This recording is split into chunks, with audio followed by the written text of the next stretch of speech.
Hello everyone, welcome to our channel. పశ్చిమ మధ్య బంగాళాఖాతంలో ఏర్పడినటువంటి అల్పపీడనం తెలుగు రాష్ట్రాల్లోని పలు జిల్లాలకి రెడ్ అలర్ట్ జారీ. వివరాల్లోకి వెళ్ళిన వాతావరణ పరిస్థితులు ఏంటి, ఇంకా ఎన్ని రోజుల పాటు ఏ జిల్లాలో వర్షాలు పడే అవకాశాలు ఉన్నాయి తెలుసుకునే ముందు మీరు మన ఛానల్ కనుక సబ్స్క్రైబ్ చేయనట్లయితే వెంటనే సబ్స్క్రైబ్ చేయండి.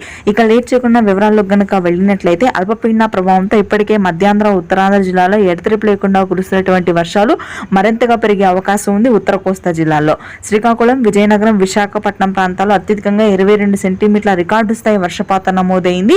ఇక గోదావరి నది వద్ద వరద ఉధృతి క్రమంగా పెరగడంతో లంక గ్రామాలన్నీ నీట మునిగాయి. ఇకపోతే గుంటూరు, కృష్ణా, తూర్పు గోదావరి, పశ్చిమ గోదావరి జిల్లాల్లో కూడా మరొక 2 రోజుల పాటు వర్షాలు కొనసాగే అవకాశం ఉంది. రాయలసీమ వ్యాప్తంగా ఈ రోజు నుంచి వర్షాలు మొదలవనున్నాయి.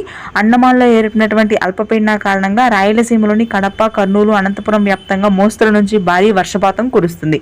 ఇక తెలంగాణ వాతావరణాన్ని కనుక గమనించినట్లయితే మధ్య తెలంగాణ, ఉత్తర తెలంగాణ జిల్లాల్లో భారీ వర్షాలు కురుస్తున్నాయి.